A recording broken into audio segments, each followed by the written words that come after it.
With Zach Moss is back in the rotation, things get even uglier for Singletary. Moss scored 2 touchdowns in week 2 from 7 and 1 yard out and carried 3 times inside the 10-yard line to Singletary's 1. He's the clear goal line back in Buffalo alongside Allen, while Singletary is on the outside looking in. The Bills are already going to run the ball at one of the league's lower clips, which basically leaves Singletary in a position where he'll need to constantly break off big plays in order to be worthy of weekly starts. And while the Washington defense hasn't exactly looked like they're deserving of all the superlatives heaped upon them after an impressive 2020 campaign, this isn't exactly an easy matchup for Buffalo's run game either. Michael Pittman Jr. was my favorite sleeper pick in fantasy drafts coming into 2021, and it looked like all of that faith in the second-year receiver was about to pay off last week when he erupted for 123 yards on 8 receptions and 12 targets against the very tough Rams defense. But then Carson Wentz somehow managed to sprain both of his ankles. Seriously, how does that even happen? You'd think he'd need to leap off of a tall structure in order to sustain that type of damage, but here we are. In all seriousness, though, it doesn't matter what you think about Wentz and his performance through the first 2 weeks.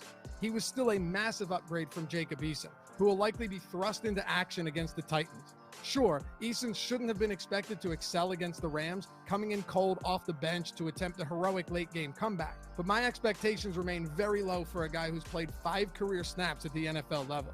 As much as I'll love Pittman when Wentz returns, and hopefully soon, he's a clear sit for me on Sunday. Oh, and it's also possible Paris Campbell returns to action in week 3 too. Thanks as always for watching. Head over to Awesemo.com. Check out everything we've got over there for season-long DFS, sports betting, you name it. And use that Yahoo promo. Sign up. Use the link in the description. Only $10 deposited or more and get 2 free months of Awesemo Plus Platinum. Everything on the site. I'm Dave Loughran. Thanks for watching. As always, we'll catch you back here for the next one.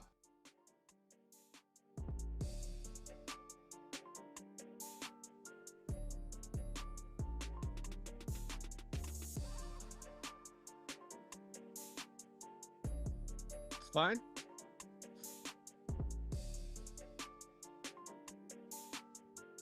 All right, welcome into the Awesemo Fantasy Football Show. It's a football Friday, fully inundated in anything and everything that you need to know. But as Matt Savoca's in the house, as Loughy's in the house, as we are all here collectively in the house for you, before we can even look at what's happening over the weekend on Sunday, we have major news that rippled through the fantasy football world following last night.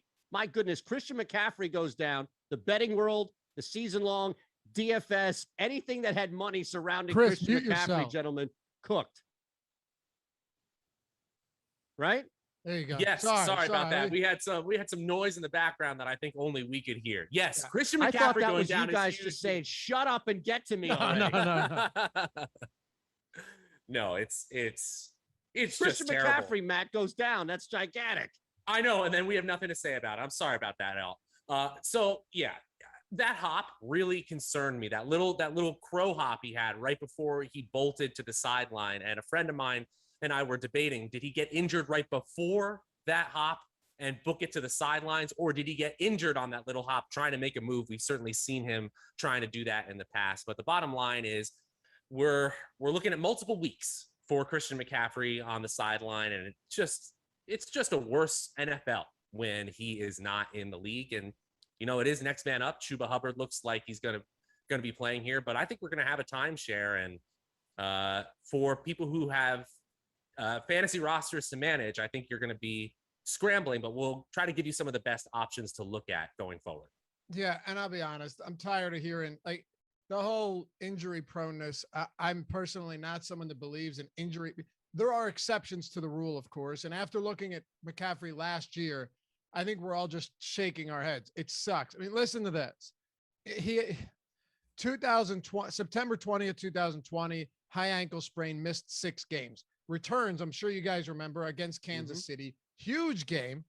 And then at the end of that game, on the last drive in week 9, injured his shoulder, missed another 4 games.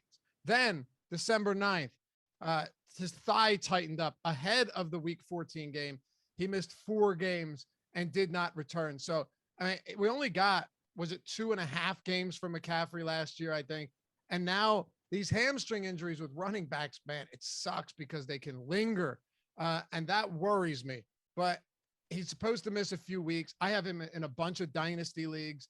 bunch of redraft leagues. It sucks, man. It absolutely sucks, but you have to deal with it. It's, last man up or next man up mentality. I think, though, that Matt is right in saying we probably see a timeshare between Freeman and Chuba Hubbard, but I don't think it's going to be a 50-50 split. I think they brought Hubbard in for a reason. He was pretty efficient, averaged 4.7 yards per attempt yesterday. Of course, very small sample, but at the same time, you may see, look, they're pretty methodical where Joe Brady and Matt Rule, they have been conservative. I think it was either Matt or Ben that mentioned that yesterday. So looking at this team, they're playing at one of the slower paces in the league. I think they still run the football a lot, keep the ball. Sam Darnold's played well, don't get me wrong, but Chuba Hubbard does, in my opinion, definitely have some value and will be a top waiver wire pickup heading into week 4. Yeah, I guess looking at the team itself, and I wonder how much this factors in, right? Especially when you were talking about the timeshares, and I agree with you from what you were saying as far as percentages, Loughy, moving forward. We also have a quarterback that's not all of a sudden going to be asked to throw 15 to 20 times more to compensate for McCaffrey's loss, even as DJ Moore had himself a night last night. So my point being is that the rushes, it's not like carries are going to be dwindling. If anything, they may run the ball more, which could help both guys in Hubbard and Freeman and not necessarily look at it from a smaller pool of carries. Does that make sense? Yeah, we should also mention that we literally just now got a tweet from Adam Schefter that they brought in Duke Johnson for a workout. Duke Johnson, probably a replacement level running back, but probably a pro level running back at this point in his career. And looking at just what they have in the backfield, he can probably compete there if they do choose to bring him in. Obviously, it's really early to tell there, but it's just letting you know that they are not fully confident in Chuba Hubbard getting a full workload. So I hurt for you guys if you have Christian McCaffrey and you chose maybe that hero RB draft strategy, because I know it might be a few mid-round picks that you're looking at pivoting to, but ultimately, I don't think we're seeing a running back one emerge from this group. Right. And there's no thinking like I shouldn't have drafted McCaffrey. You're picking number 1 overall, or if somehow he dropped like 2 or 3 because you play with a bunch of dummies, you're drafting Christian McCaffrey. Like, again, he's had 30 looks in back-to-back games. I mean, I want that every single week. It's just unfortunate that he goes down again. Now, listen. Could McCaffrey return in a few weeks? Sure. He absolutely could. And I think, he probably will. But as of now, their bye week isn't until week 13 either. So, you're losing games there. You don't get McCaffrey in week 13. It's tough. I'm with you. I don't think they have full faith in Chuba Hubbard right now. And if you're bringing in a pass catching back, who knows? A lot of these guys go to the practice squad or they bring him up and they don't play a lot. But I still think Chuba Hubbard's someone that you are very much looking to add here. If you get 3 to 4 weeks out of Chuba Hubbard and you can slot him into the flex spot if you need to, it's totally worth it. Now, if you're deep on running backs and he's just going to sit on your bench, I would not be making liberal or aggressive bids on someone like Hubbard, because you're not getting him for the rest of the season. Like, you got lucky with Mike Davis starting 12 games last year. We're hoping to God that this is not that case. And then Chuba Hubbard is relegated back to a role where he plays, 8 or 9 snaps per game. So I'd be careful. If I'm thin, then I'll do that because I just lost my first overall pick. But if I'm deep and I don't plan on starting him, this isn't a spot where I'm going out and grabbing him at any cost. No way. How about the quarterbacks I'm sorry, Matt, go ahead. No, I just was going to say I agree there. And if I'm trying to trade for somebody, I'm not trying to get some sort of top tier running back. I would look to the James Whites, the Naheem Hines of the world, people that you could probably trade like a flex player and maybe get just a running back to tide you over, especially in a full PPR league, because we expect him to be out just a few weeks here. I have a question for you guys, though. I don't expect this to happen at all based on the reports we're getting. But if McCaffrey were to miss the rest of the season, again, we're not reporting that at all. Where does he go in fantasy drafts next year? Great question. I think you're going to see people, and maybe not as sharp as you guys, but I think you're going to see people probably closer to where I am playing look at this as a deterrent And I'm going to guess that Loughy's going to tell people not to do that, not to overreact. So, Matt, how many games does he have to miss? The rest of the season. He would miss the rest of the season. So it'd be a whole lot. It'd be a whole lot at this point. Okay. It'd be basically 2 missed seasons. I would still, well, now In a row. let's be clear about something. When the season ends, there may be some players that emerge that are, Christian McCaffrey-esque, right? With that type of production. So that would change my opinion. But as it stands, Matt, are you saying, like, as it stands right now, right? With no further knowledge, I'd still take him first overall. And I know people don't want, there's going to be people in chat like, what are you, crazy? Do you know, you'd have to give me time because I have the memory of a goldfish, but you could go back and absolutely find players that dealt with injuries in consecutive years and then came back and didn't get hurt again for, 5 straight campaigns. That happens, right? Players get injured. It sucks. But that's kind of the thing. Christian McCaffrey played 16 games in 2017 and then in 2018 and then in 2019. So he's 25. He's not that old. Yeah, he's had a significant workload in some of those years, really all 3 of them when you include his pass catching work. But the guy is clearly just wildly efficient. And, he had very little wear and tear last year. And we've seen it. It's 2021, man. Like medical care and treatment and everything is so far evolved and advanced from where it was before that you have Tom Brady, granted quarterback, good protection, so we're at 44 years old playing well. You have Antonio Brown, who still looks good. Julio Jones still looks good at his age. Rob Gronkowski, who's taken so many hits, still looks good. Not as many as a running back, but you get the point. So yeah, Christian McCaffrey will still be, when's his birthday? I don't know, 25, 26 next year. Yeah, I'll still go first, easily top 3, but probably first if everything stays the way it is. What about you, Matt? 26 in June. There you go.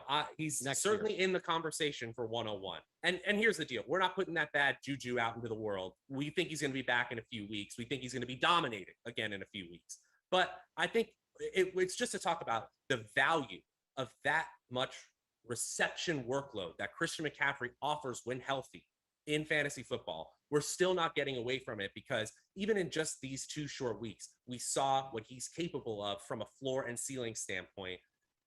Again, we're going to see plenty more of it in 2020. We're not putting those bad vibes out there, but it's worth talking about as we work through this. And can we agree that if it's like Jamal Charles, for example, my favorite running back ever. Yes, that's true. Love Jamal Charles. If Jamal Charles never got hurt, like he would absolutely be in the conversation as the best ever. I'm not even kidding. Like that's how efficient this guy was, right? In the conversation. I'm not saying the best ever, but in the conversation. Right. You don't have to convince me. He's my favorite running back in the modern era. Yes. Awesome. Yeah, definitely. No doubt about it, dude. There was nobody more fun to watch in our era than Jamal Charles. But the way you look at it is he suffered that ACL multiple times, right? Certain players like Todd Gurley, you deal with similar knee injuries that continue to hamper you. McCaffrey dealt with a thigh, an ankle, an AC joint, and now a hamstring. You might say, oh my God, it's the Anthony Davis of the NFL. But no, you should be looking at that as like, these might just be fluky, shitty circumstances, and it's not the same injury. And none of these injuries are knee injuries. If we start talking knee injuries, I will probably, retract everything I've said. But given that we have all of these separate injuries, yeah, it seems odd, right? Like he's a crash dummy. But at the same time, I actually think that's better for his long-term outlook and for this season once he returns. Yeah, absolutely. Especially when you look at it to Matt's point about not overreacting to next year by any means. I am curious, though, as we just look at the ripple effect of this, we'll start to look at some other injuries on Sunday. Reminder, as you're here, hit that thumbs up button. Make sure you're subscribed to the Awesemo Fantasy Football channel. And then also take advantage of what we're doing with Yahoo, right? All new Yahoo users, you're going to get 2 free months of Awesemo Plus Platinum with your first deposit and paid contest entry. 2 free months of Awesemo Plus Platinum. You can put that to use day one as soon as you sign up and take full advantage of everything that we have going on there, including the $1 million NFL Baller Contest, the Awesemo Everybody Wins Contest, bunch of different things you can do. And, of course, get that 2 free months of Awesemo Plus Platinum. Anything else? I know we talked about Brandon Cooks coming into this game last night as far as being a receptions monster. Both quarterbacks, especially with the backdrop of Christian McCaffrey now being out with Sam Darnold. Davis Mills looks to be there until Maybe Taylor comes back or not, depending on what happens moving forward. And then, of course, DJ Moore, who just absolutely dominated that football game, really maybe at the expense of Robbie Anderson, who I don't even think played. He did, but I'm just joking, last night. And that hurts me to say that for Temple's own. But what other, Matt, let's start there. Like, what else can we look at, especially with the kind of backdrop, all of this with Christian McCaffrey's injury from Carolina's side, and still kind of this unknown with Davis Mills on Houston's side? Yeah, you hit on the big points there. I think that Brandon Cook's volume is unignorable, regardless of the mediocre play or expected play of Davis Mills. And that's really what we got. We got pretty middling offensive performance as we kind of expected there. But Brandon Cooks is currently leading the league in weighted opportunity share, which combines your share of team targets and your share of team air yards into one metric there.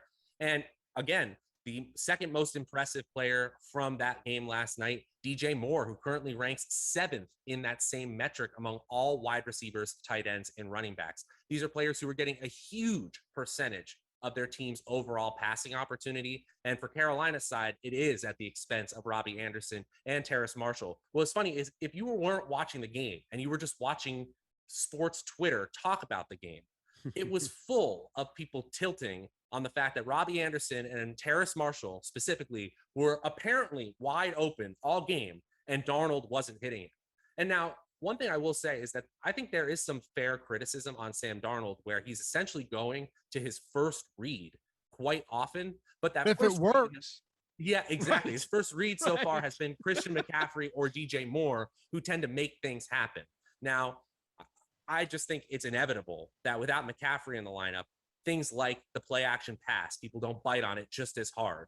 It's one of those inevitabilities where the efficiency of Darnold goes down, not just because the opponents get tougher, but because of this injury here.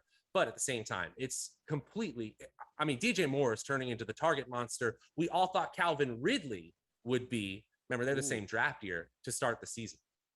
Yeah, DJ Moore is spectacular, man. He's becoming the true alpha that we were expecting to see. And, you know, really, Sam Darnold is a huge upgrade for DJ Moore, because Teddy Bridgewater got his running back, or no, sorry, there were 4 players, you've heard me say this before, in that offense last year with 1,000+ yards from scrimmage, right?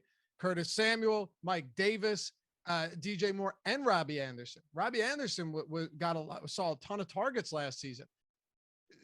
DJ Moore has almost a 30% target share. So if you're a DJ Moore owner, you're looking at this going, all right, apparently assuming McCaffrey's healthy, it's McCaffrey and DJ Moore. Now that McCaffrey's out, yes, you could see some trickle down targets for Anderson and Marshall, even though we didn't yesterday. You know, maybe going forward as they game plan, you'll see a few more because they're going to have to find ways to open it up. But it's just going to funnel more work to DJ Moore. And as Matt was saying, listen, if you're getting open and you are the type of receiver that, I mean, because he can line up anywhere, he can battle any corner. We saw that. DJ Moore. And hey, to be fair, Houston Texans defense has not through 3 weeks looked as bad as we expected them to be. They're still not good, but they have not looked as bad as we've expected. They're not league worst. DJ Moore beat the shit out of them yesterday, and he's done so to pretty much everyone he's faced. So, dude, if you're looking at DJ Moore, we might be talking about a legitimate league winner this season in Moore, who you were getting in the early middle rounds. Man, he has been excellent, and Sam Darnold clearly loves this guy, and that is exactly what you want to see. I mean, shit, Eytan, on the other side of that game, though, you've got Brandon Cooks, who may legitimately have a 50% target share so long as Davis Mills is at the helm. It sounds crazy. Matt's laughing, but I'm serious. Like, he has a 50% target share in the 6 quarters that Davis Mills has played. And everyone acts like, he's not an alpha. He's more of a speed guy. I don't buy that. He might not be huge, but he was wide open on many occasions. And you could tell that Davis Mills' rapport with him actually grew from the first 4 quarters that he played to the second half of yesterday. They were connecting on more. He's getting deep attempts. He's targeted him in the red zone. I mean, Brandon Cooks right now looks like he's quarterback proof. And if you have him, you should feel great about that, because he's going to be seeing, as long as Mills is in there, double-digit targets every week. Yeah, because they're probably going to be losing most games too, which means they're going to be in comeback mode, which means plenty of pass volume. I think 10 targets a game is absolutely in the range of averaging 10 targets a game. Yeah. Is in the easy range of outcomes for end of season for Cooks. Could he lead the league in targets this year? Right That's now not he does. outside the realm. He has 100. Obviously, he's played one more game, but he has 100 more air yards than anyone else. Amazing. Yeah. And if you look at his, go ahead, Eytan. I was going to say, just add to that, to your point.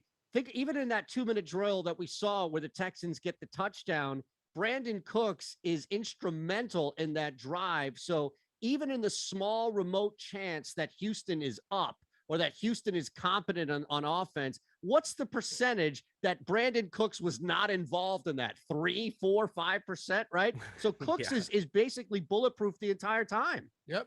And I told you, I'm more than willing to sacrifice efficiency for volume, especially in full PPR leagues, because not everything is a deep ball. And again, Brandon Cooks can create separation. The guy's still good. This is someone who has had 1,000-yard seasons in 5 of his last 6 years. I know he's played with good quarterbacks. That's understandable, right? I get that, but he is good, right? And when Will Fuller was out last year, I know Mills is not Deshaun Watson, but this is what you need to know. When Will Fuller was out last year for 5 weeks in that suspension, Brandon Cooks played in 4 of those 5 weeks and was the wide receiver 5. So you don't need him to be the wide receiver 5 because you drafted him in the 9th round. If he led the league in targets, it's not crazy to think he could. And hey, maybe, and I feel bad for Tyrod Taylor. I say every team who drafts a rookie quarterback should bring Tyrod Taylor onto their team, because it just so happens that every time that happens, Josh Allen emerges, and then a Justin Herbert emerges, right? And then a Baker Mayfield emerges. So maybe Tyrod Taylor's working some strange black magic, and they're paying him weird good luck Chuck kind of thing. Yeah. Good luck Chuck kind of thing. Yeah. I see it. Right, exactly. So do they say, you know what? Lost season anyway. Why would we want to win? We finally have a first round pick over the last decade. We've had none for all these awful trades. How about we just evaluate Davis Mills for the rest of the season and Brandon Cooks eats? Yeah, it's very likely to see that by all means. All right, as a reminder here, it's a Friday, so the fellas are going to take some start sits. We have some other things that we're going to get to after, some injury news to look at on Sunday. Just smash away, as you know, hit that thumbs up button. Make sure you're subscribed here, of course, to what we're doing on the Awesemo Fantasy Football channel, the DFS channel, the odds channel as well. You know, there's going to be some sort of player prop or two before we get out of here.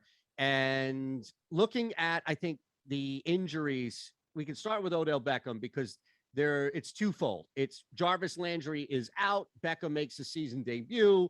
It's a winnable game, we would think, even though Justin Fields and the Bears may provide a little variance on the other side of it. Loughy, let's start there and kind of get your thoughts on what you guys are seeing as far as the arrival of Odell Beckham, but also, again, in the backdrop, not having Jarvis Landry out there in the game plan, which I also saw that I think the Browns' record is worse, maybe even significantly worse when Beckham plays as opposed to when he doesn't, right?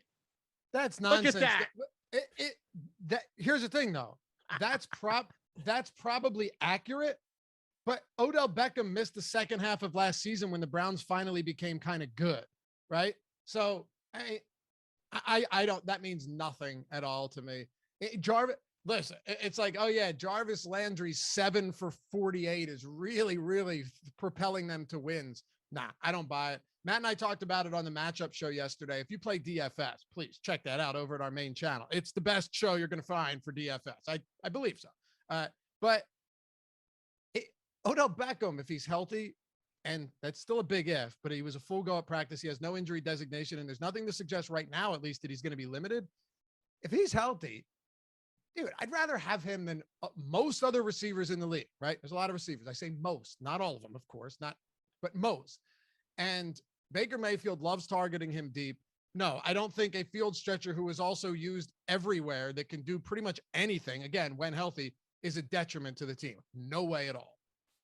You know what that stat reminds me of? That stat reminds me of what they always do this in broadcasts where they say when teams run the ball 20 or more times, their record is 25-4. Yeah. Yeah, because you're winning. Yeah. You run the ball because you're winning. Right. Yes. Right. And you know what? There are plenty of legitimate arguments about Odell Beckham being a detriment to the team off the field, and the fact that he didn't focus on his craft when he was looking like he might be one of the best talents at his position in a decade. We can talk about that for a long time.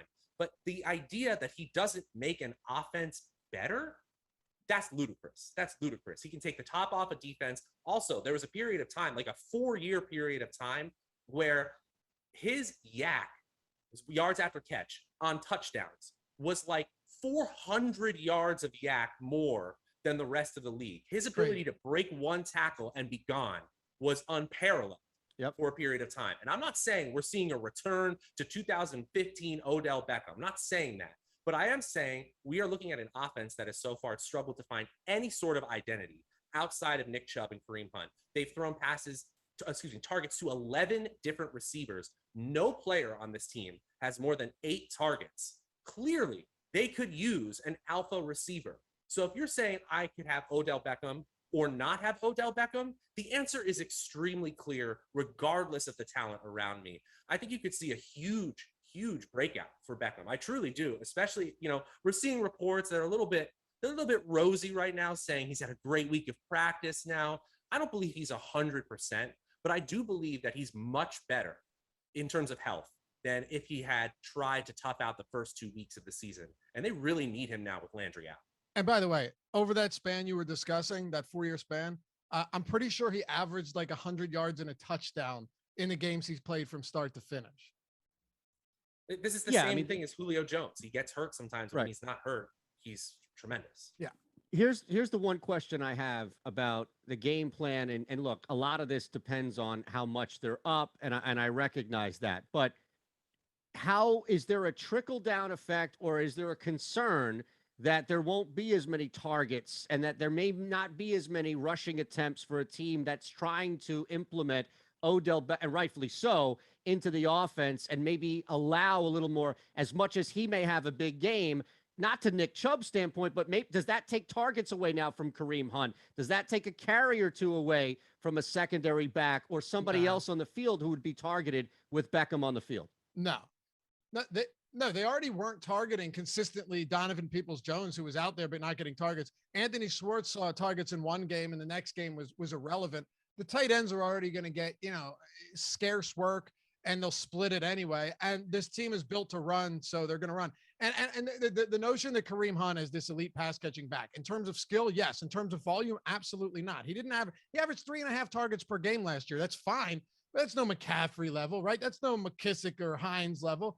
He's a pass catching back, sure, but he's going to get worked into the running game. They're still going to run. And the volume is just going to be funneled towards Beckham, where, a few went here, a few went there, and there was already a pretty scattered distribution of targets anyway. Now, I don't think it has much effect. I think I could be a little bit of noise, but there's really only one player that really caught my eye looking back at that game, and that was Demetric Felton. Yeah. Talk about deep tracks here. He's only played on 2.5% of the snaps here. So I'm not talking about a world beater right off the bat, but they've targeted him multiple times. Basically, when he's in the game, he's getting a designed look. I'm always intrigued when you have a coach like Kevin Stefanski, who's starting to, basically in practice, he's seen this player, identified him as a possible weapon, and then created several plays, and then he breaks a few tackles on those plays. That's a recipe for getting more looks and more playing time. Not saying that he's going to take away from anyone. I think it's worth pointing out. I won't take up too much time because I just want to ask a question to you guys. But there was like a scat back on Atlanta Falcons maybe 5 years ago. That was the exact same way. When he was on the field, he'd touch the ball, and he'd touch the ball like 3 times per game. But for a 5-week span, every week he had like a 50-yard touchdown. And I wish I remembered who it was. Maybe you guys do. Maybe chat does. But when I say it, or when someone says it, everyone's going to be like, oh, I remember that guy. And I can't remember who it was. Oh, I know exactly who you're talking about too. And 5 years ago, probably. Exactly right. It wasn't like Turner the Burner, was it? No. No, because Michael Turner, the bowling ball was. Was it Antoine Smith? Antoine Smith was his name? I don't think so. Oh, no. God. We'll move on. Chat's going to figure it out. Chat always figures it out. Is Patterson, speaking of that team, is Patterson on the Falcons this year's version of that? Ooh. Somebody Okay. over like, yeah, right? I buy it. You know, my 18th Okay. round best ball shares of Cordero Patterson are maybe biasing my opinion here, but I always thought that he was brought in to be the backup running back. And Right. what we didn't expect was the Falcons were going to be in these negative game scripts so often. And yes, it's a 2-game sample. I get it that it's small here, but basically, if they're going to be coming from behind so often, I have no faith in Mike Davis being some sort of bell cow running back because of their trust in Cordero Patterson. I'm not saying that Cordero Patterson is above average in his ability, but he is replacement level, and he's clearly their number 2. I don't know why I just popped in as Loughy was referencing the team and all. Eric Lindquist on the super chat. And he must have won a tournament or something if he's spending money here on us in the super chat. He hates the Falcons and likes us 3. So that's it. He just wanted to remind you. Now, just to let you know and remind you there.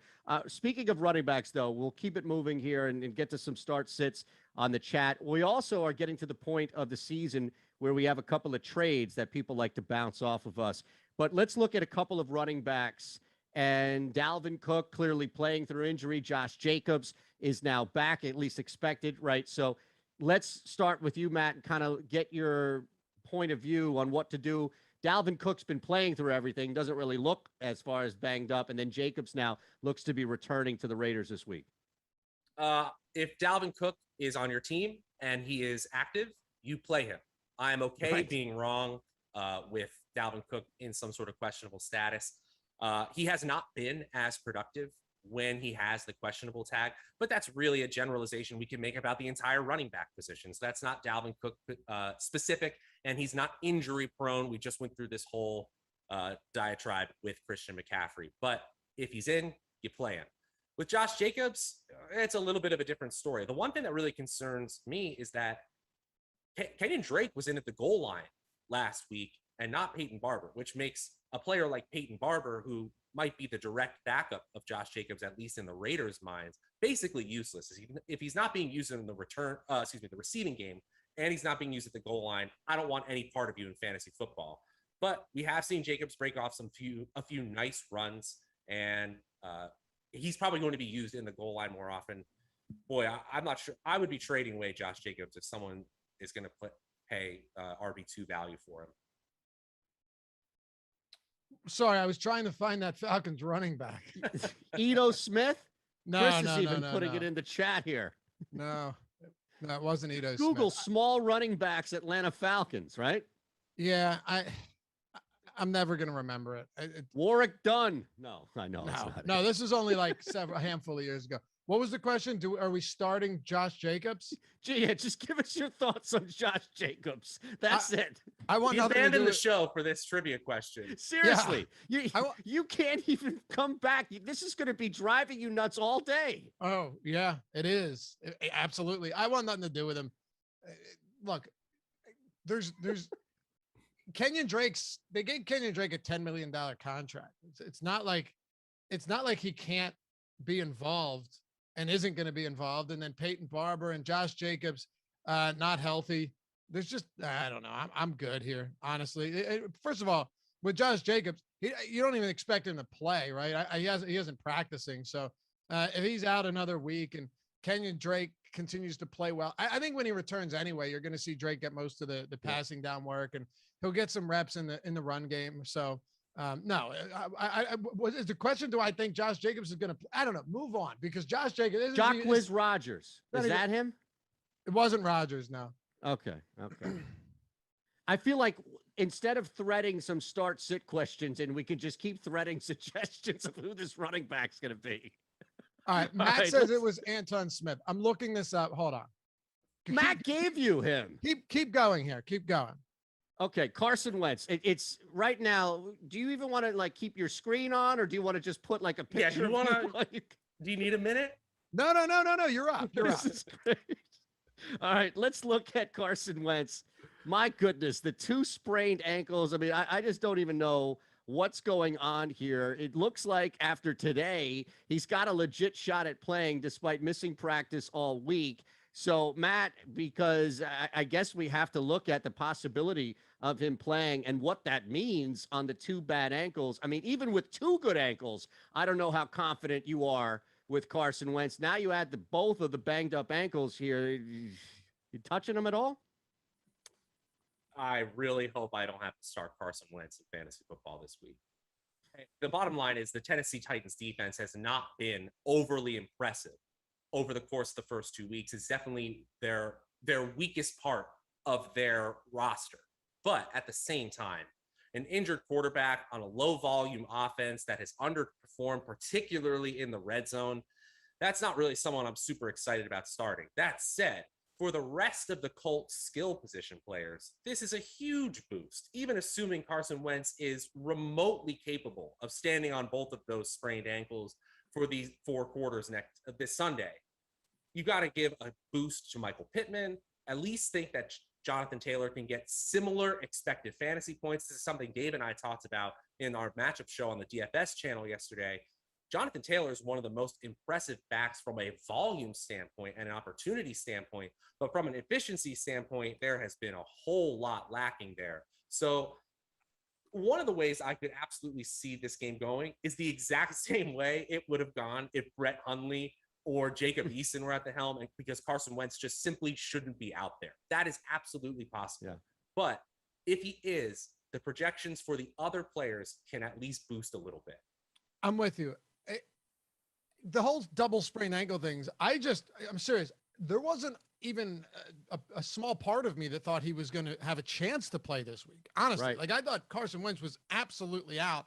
Now he's, especially given his history, now he could be active. For me, no, you're definitely not. You have no need to start Carson Wentz unless it's a super flex league, and then you're probably starting him or a 2-quarterback league. You might have to start him. Understandable. My biggest concern, is this guy goes out there looking like a baby deer that just shot out of the birth canal and can't figure out how to stand up. I'm serious. I just picture both the ankles going like this the moment he steps onto the field. Isn't he like a hunter? He would know what to do with a baby deer. No, don't. He's all right. But what if he is the baby deer? That's the problem. Like, right, I don't want Jello legs out there. But if he's good to go, I don't see why they would play him if he wasn't. Right now, keep in mind, they are 0-2. So is there a sense of urgency here to not play a guy that's only played 5 snaps at the NFL level and Jacob Eason? Sure. Want nothing to do with Wentz. But Michael Pittman, I was so excited. My favorite value option coming into the draft. If he looked great last week, peppered with targets from Wentz. Clearly the top guy. Paris Campbell was out. Pittman is going to be back in my starting lineups this week if I need him, right? Not if you have a good replacement, but if Wentz plays, I'm all about Pittman. And Matt was right. Great recall, Matt. Eytan Smith, just very quickly, listen to these numbers from 2000. It was 2014, right? This is all right. Week 1, 1 reception, 54 yards. Week 3, 4 carries, 50 yards. Week 4, 4 carries, 62 yards. Week 5, 3 receptions, 83 yards. Week 6, 4 receptions, 64 yards. Are you kidding me? That's the most insane efficiency ever. Yeah. That's unbelievable. And it's you know crazy. what? In that backfield, the RB1 overall emerged the next year in Devonta Freeman. So clearly, there was some, it's the quality of the offense. We talk about that all the time. The quality of the offense affects the fantasy production of the running backs more than any other position. What a great example there. And wasn't that the year that, I believe actually, that was the year Tevin Coleman was supposed to be the starter, but got hurt in week 2. Got hurt. Yep. 2015. Which opened up the door for Smith, right? Yep. For Freeman, for Freeman. The following year. For Freeman, pardon me. Right. That's sorry. I was going to say, I'm just happy that this happened on this show and that we're not, Sunday morning leading up to a live before lock on a DFS show. And then Loughy it was Smith out of nowhere for 2 straight days trying to think about Matt this. saved me. It was great. Even though you ignored him right away, you shot him down right away. He was right. All right. Did I just see Josh Gordon got reinstated? Yeah, I'm paying that no mind whatsoever. It's Groundhog's Day for the 8th. I pay that no mind. Do you? You guys have your celebratory blunts right here? Well, yeah, because I'm not getting tested like him. I love I love Josh Gordon, man. Like, given my track record and previous history, many of you guys have read the articles or seen the videos and stuff. You know this. I've always rooted for the guy, and I understand the difficulties involved in overcoming substance abuse. Don't get me wrong, right? But like at this point, I don't think we're in a position now to talk about what that means, right, for fantasy football, because even if he gets on a team, he's probably not playing. All right, so let's look at this. We've got 2 to get to. We'll end on some start sits here as well. Well, actually, I have a bunch, right? Signals, noise, start sits. I know we're winding down here, so we'll kind of make an audible or two depending on what it is. But as far as the injuries are concerned, Matt, why don't you just give us some thoughts on Darrell Henderson? We can talk about the San Fran backfield as well, Loughy, before we start to shift to some questions on chat. Okay, so Darrell Henderson, high quality offense and a really, really tough matchup. Here's the bottom line with Henderson. You probably don't have a better running back too. So if he does play, you're probably starting him. In a perfect world where you went running back heavy and all of them have hit so far and I can bench Henderson, I'd love to do that because Tampa Bay's defensive line is no joke. Yep. Number 1 in Football Outsiders adjusted line yards in 2020. And so far they've had tough matchups. Well, the Atlanta game less so, but they're 8th in the league right now. So I don't want to start Henderson, but most teams, the way that they've drafted, they probably don't have a better RB2. Yeah. He was a sit in my start sit column this week, or article, or video, which you can check out on this channel. Please do. I think you'll enjoy it, and subscribe to this channel if you haven't done so yet. We're almost 13,000, and hit that thumbs up. We love you guys hanging out with us every day. All we ask for in return, right, is to reciprocate with one little tap on that thumbs up button. It's greatly appreciated. We're giving away months of Awesemo Plus Platinum, so it's not like, we're not giving anything back on top of that as well. We're giving free money away. It's a win-win. It's a win-win, and it really brings good luck. I don't want to start him, and I definitely don't want to start Sony Michel this week. I think this is going to be a game that's involved through the air, and as Matt mentioned on yesterday's show, it could be surprisingly low-scoring game. And if that's the case, yes, you might see more work for the running backs, but I still don't think the efficiency's there. Tampa Bay's run defense isn't good. They're fantastic. Yep. They're the best in the league. Does anybody have any idea what the hell's going on? Because I don't think they do with the San Francisco 49ers backfield. Any insight, Matt, Loughy, Kyle Shanahan, anybody? Yeah? Yeah. Which is insane. Doesn't this feel like Trey Sermon's going to get 20 touches all of a sudden after being in the doghouse 2 weeks ago? 100%. Yeah. But if I could, I'll put it to you this way. I'll keep it simple.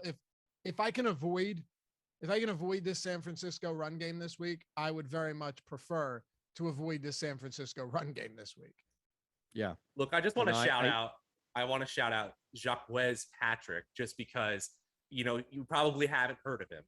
He was scooped up from the Bengals practice squad. And, it might not seem like a big deal when someone gets scooped up from a practice squad, but teams actually have to make quite a big commitment to a player they poach from another team's practice squad. They have to keep them on the active roster for 3 weeks. So that means the evaluation, or the pre-draft evaluation from the 49ers on Patrick, must have been fairly high if they were willing to take a chance on him. Now, I've said all this, he's probably going to get 0 looks because there are probably 3 options ahead of him. But this is a big bruising back who played behind Cam Akers at Florida State. He offers sort of another angle. He's not a shifty guy, but he's really big. And in the Shanahan rushing offense, which is consistently efficient, could be an interesting chess piece for him. All right, we'll get a couple of start sits in here before we get out from the chat. I'm going through all this, but unfortunately, the chat was inundated with suggestions about who that Falcons scat back was. So I have to sift through all that. Let me know if you saw anything on the chat as well from a start sit standpoint. Jay Williams over Clyde Edwards-Helaire. That's John Sanabria on the chat, fellas. Loughy, you want to take a shot at that? Who or Clyde?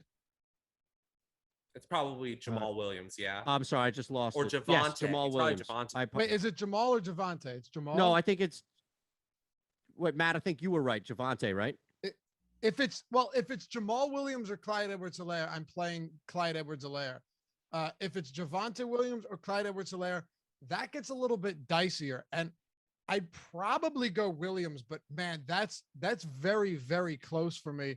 We have Clyde Edwards-Helaire projected at 12.9 PPR points this week. We have Javonte Williams over at over at Awesemo projected for 10.36. So based on our projections, it's clearly Clyde Edwards-Helaire, but Javonte Williams is a difficult player to project right now, given the fact that his role could expand significantly going forward.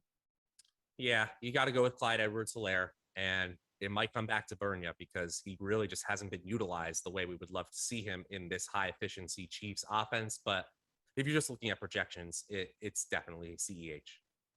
This one's interesting. Joe S. on a full PPR, DJ Shark or James White in the flex. Okay, so White's going to get some looks, right?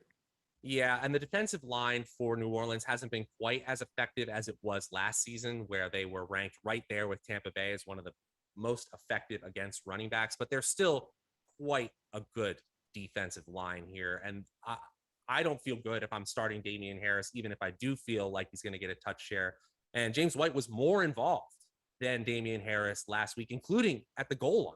So I think James White is a fine play this week, especially with Mac Jones being such a conservative quarterback so far. I think he's going to see plenty of work consistently. I think if you're playing if you need the upside in your roster and your starting lineup isn't strong, I'm going DJ Shark. If you want a guy that's just not going to burn you, I'll go James White, because I think Shark, if he has one of those double-digit games against an Arizona secondary that I'm not buying into quite yet, even though they're grading out okay, I think if they're playing from behind, and they should be, you might see a week one type target share or type raw target total, which could be really interesting for Shark.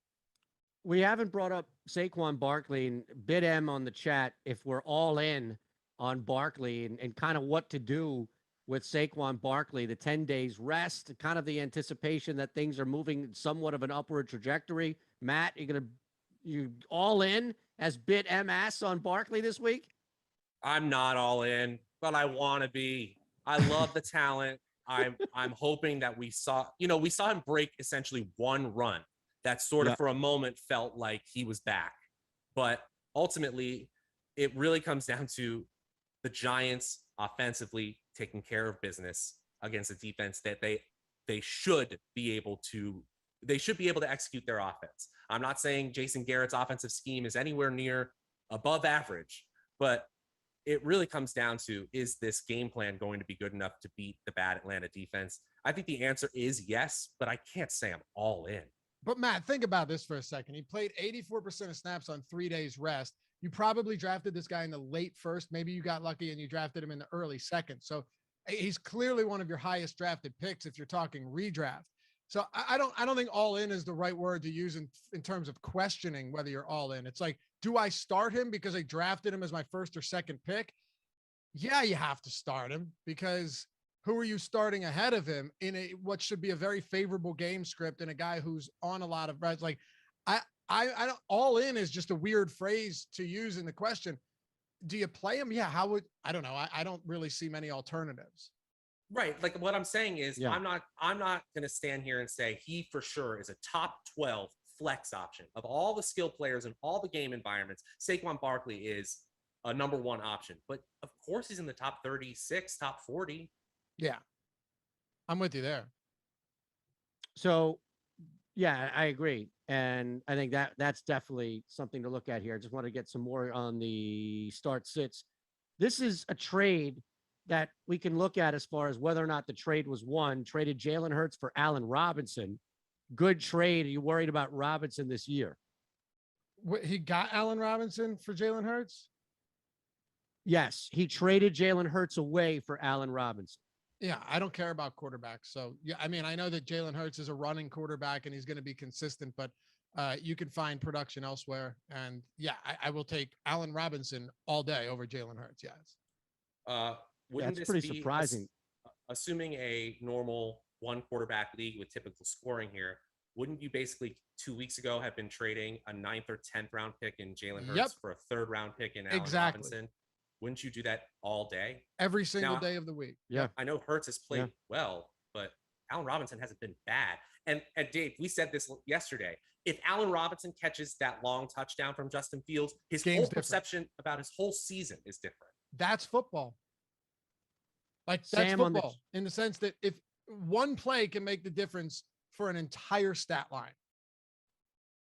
Yeah, we saw that on our game last week with Rager and Quez. Sam on the chat, half PPR at the flex. Sutton, Debo, or Woods? Matt? Hey, congratulations, man. If you're dealing with these problems at the flex, it sounds like you got a pretty good lineup.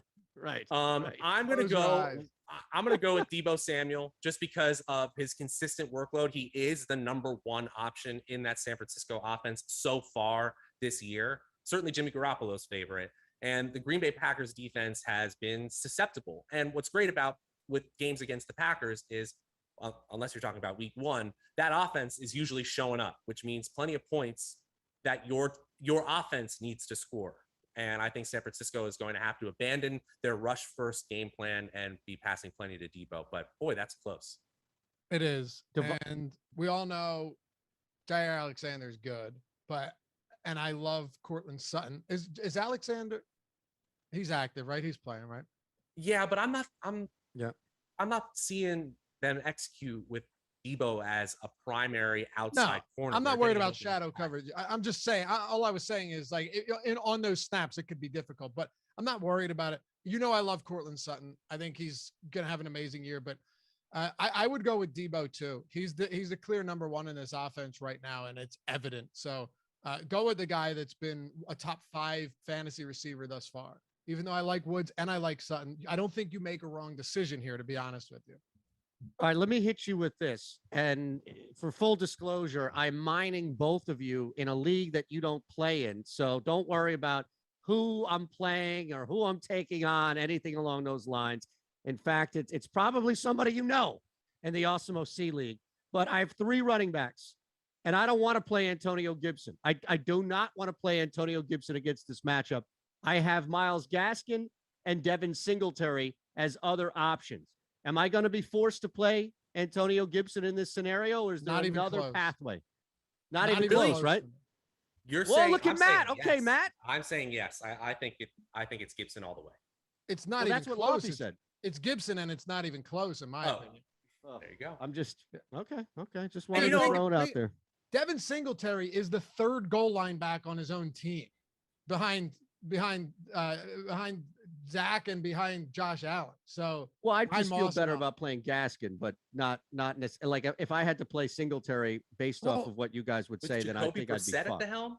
Yeah, you don't want that. There's something about that line that does not make any sense at all. And I would think Miami has a pretty good shot in this game, and it makes no sense. Did you see what Dallas's run game did to the Chargers last week? They crushed them.